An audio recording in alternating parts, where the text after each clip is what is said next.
This video was made to share a bit more of my experience and give you a sense of how I approach technology and why I came up with 10540.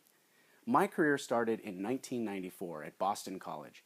I worked for the IT department there just as they were switching from Windows 3.1 to Windows 95. It was almost 20 years ago. Email was kind of new, and Mosaic and Netscape were fighting each other to be the browser of choice among consumers. Working for the IT department, I assisted students with both Macs and PCs. I had to communicate with comp sci students that needed to know the very technical underlying code of programs. And I also had to communicate with English majors that just wanted to write their papers. In 1998, I graduated and started working for IBM. I was a mobile consultant traveling up to 50 weeks a year to client sites all over the world. I worked for IBM for a total of 9 years, and during that time I had 3 very distinct careers. I was a developer for my first 3 years. Think of a 21-year-old hotshot kid with a computer in front of him, a pizza box to the left, and a can of Coke on the right.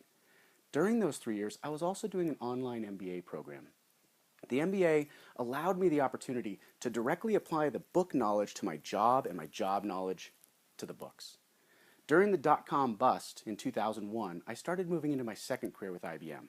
With an MBA under my belt and 3 years on the job, I started to attend more of the business meetings and had to answer business questions from a business perspective, not from a developer's perspective.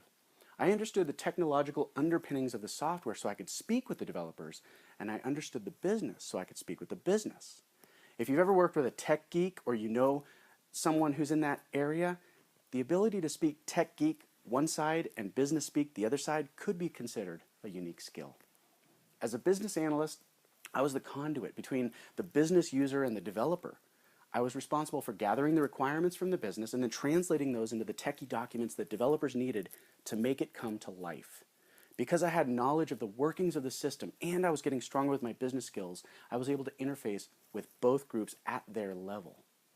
I worked in this business analyst role for approximately 3 years and then began to work more with project leadership teams. Project management and project leadership require a whole new skill set and a completely different view of technology. Rather than dealing with issues around screen button placement and color continuity, discussions revolved around timeline, budget, and resources. How much is it going to cost? How long is it going to take? And how many people do we need? The reason I tell you this little backstory is because as a technology service provider, my clients need all three, but very rarely phrase their questions to address their true need. I ask them, which hat do you want me to wear? For example, let's take the simple question I often get from clients such as, should I get a new computer? Well, from the developer's hat, it would be answered with an emphatic absolutely, because as I would explain, the newest chip from Intel has been proven 3 times faster than the last generation. I would explain the maximum amount of RAM that they're able to get and the wireless capabilities that are currently available through cellular phone providers so that they can do email on the go. From the business analyst hat, I would sit down with them over a cup of coffee and ask questions to truly understand what they're trying to do with their new computer. Their questions would be answered with my questions, such as, what does your current computer not do that you want your new computer to do? Do you want it to be a mobile workstation? Do you want it to do presentations? Do you want it so you can check email regardless of where you are as long as you have a cell phone signal? Meaning that you're also going to have a cell phone data service plan, which is going to result in an additional cost. And finally, wearing a project manager's hat, I would ask, what type of return on investment are you expecting this new computer to bring to your business? How will this new machine interface and integrate with your current systems?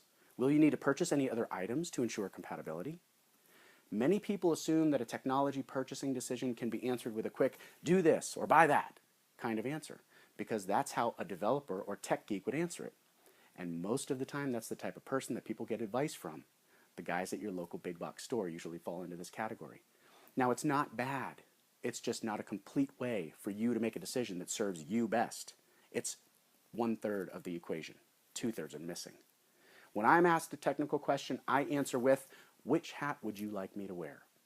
This means that I help individuals and business owners understand the framework for approaching technology in a digestible and understandable way so that they can choose the best technology for themselves right now and going forward.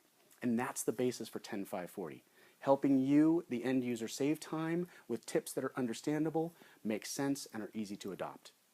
The primary goal of this and the primary promise of technology is to save you time. And I look forward to saving you 40 hours next year. Welcome to 10540.